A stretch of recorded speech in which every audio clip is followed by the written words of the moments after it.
The elves might be one of the oldest ancestries on Golarion, but evidence suggests that they are not native to this planet. The first elves migrated from the planet Castrovel to Golarion around the Age of Serpents, using an ancient portal archway. Over thousands of years, the elves spread their culture, architecture, and influence throughout Golarion, including the land we still know as Kyonin. The early elvish settlers did clash with the Algolthu, ancient alien creatures that ruled the oceans of old, and had uplifted the humans who became the Aslanti.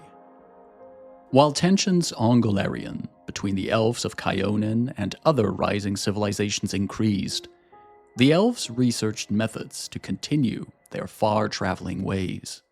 Cantlaran the Sculptor is credited as the creator of the Elf Gates, also known as Ayudara. Inspired by the mysterious gate through which the elves came from far Castrovel to Golarion, Cantlaran went about creating portals that offered stable connections between two places.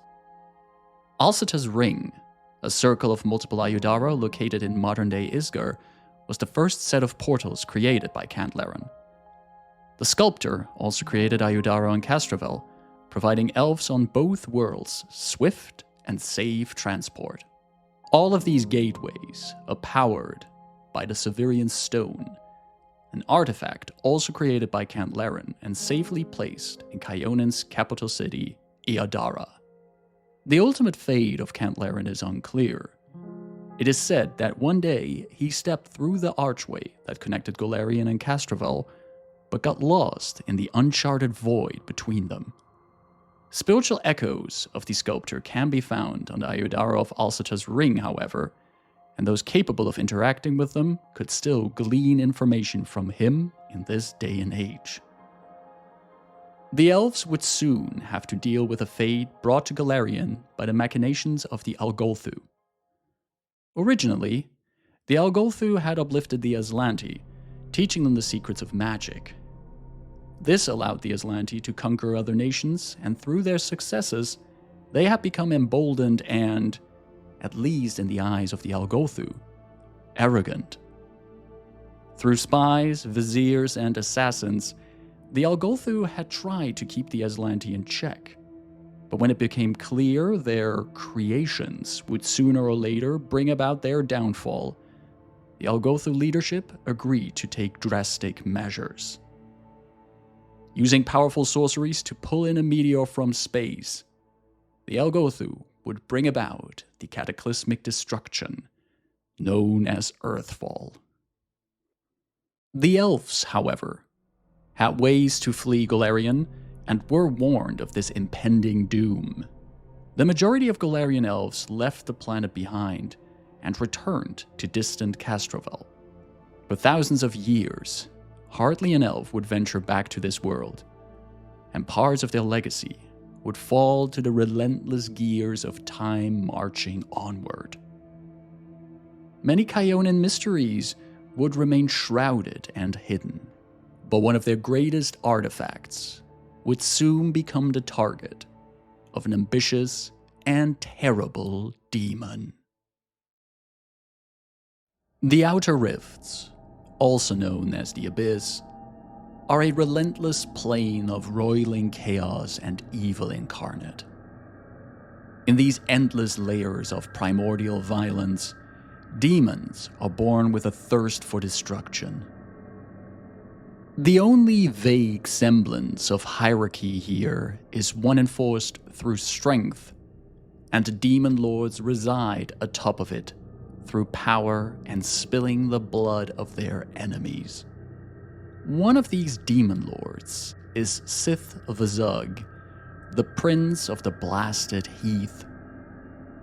His realm of Jaharlu is as fungal and rotten as the demon lord himself.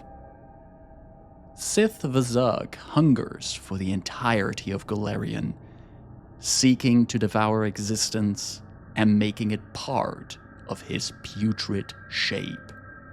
Such a goal is not achieved alone. as much as the Prince of the Blasted Heath would want to not rely on assistance.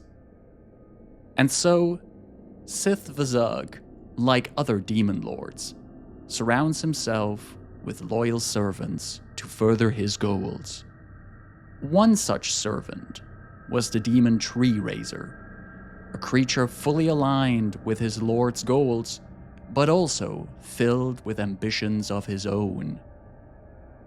If the stories are true, Treerazer attempted a coup against his liege, which failed miserably. Depending on who tells the story, the upstart demon was then either banished by Sith Vazug or fled to Golarion to escape his wrath. Either way, in the year 2497 AR, Treerazer arrived in the forests of Kyonin, to which the elves had still not returned.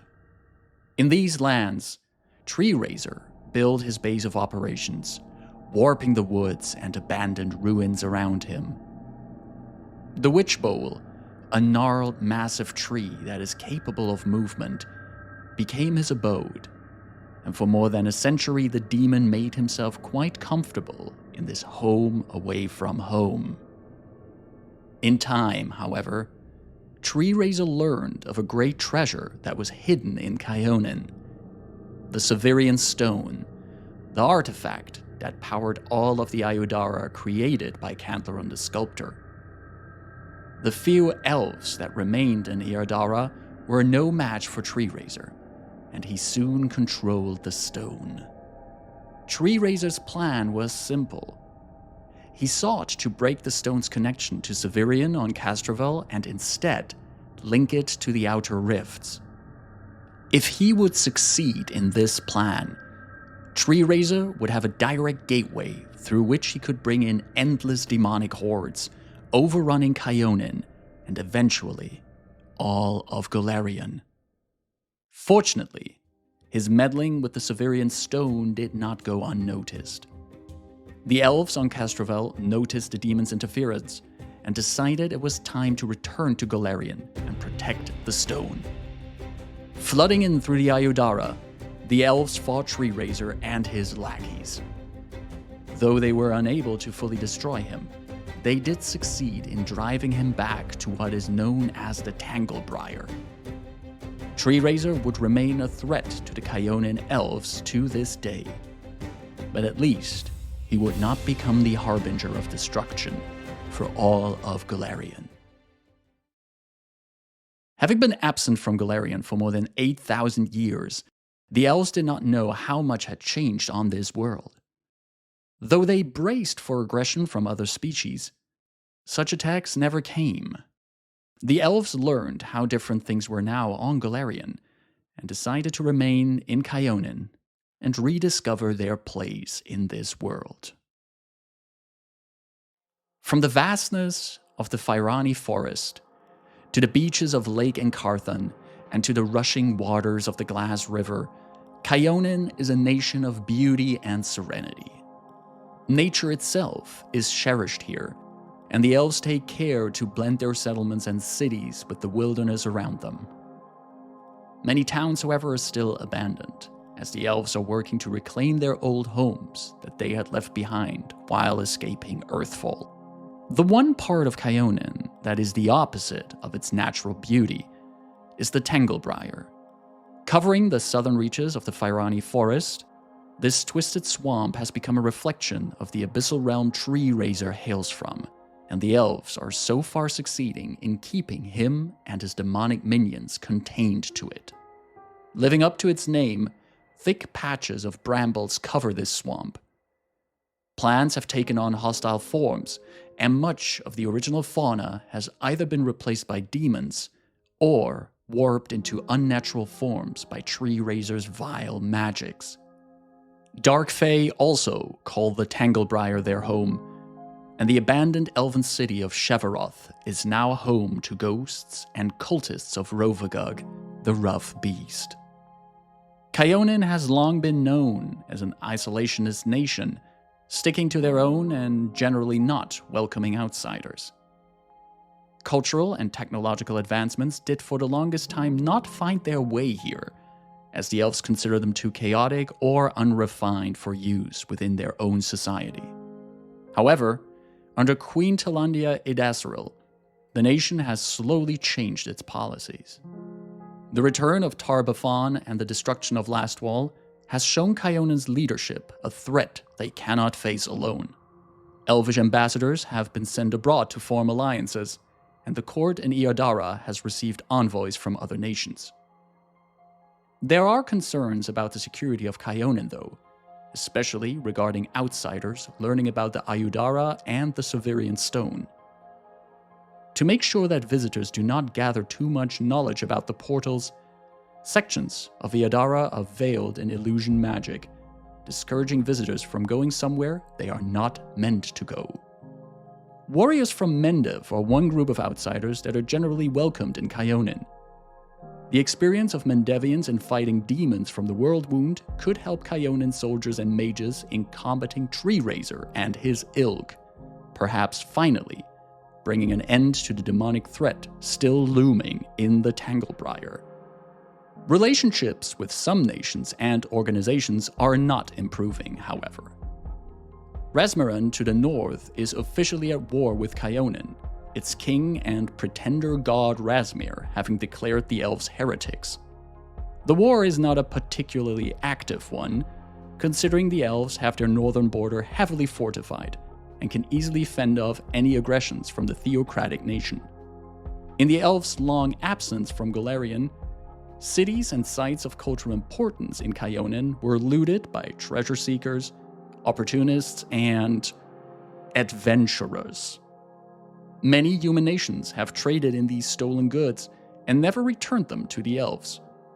Kyonin's hostile stance towards organizations such as the Pathfinder Society is rooted in these facts, and members of the society are not welcome in Kyonin. What the future holds for Kyonin is uncertain, but fate surely is not done entangling the stories of these elves with the demon Treerazer. The events in Spore War will reveal if Kyonin will thrive or fall to rot and ruin.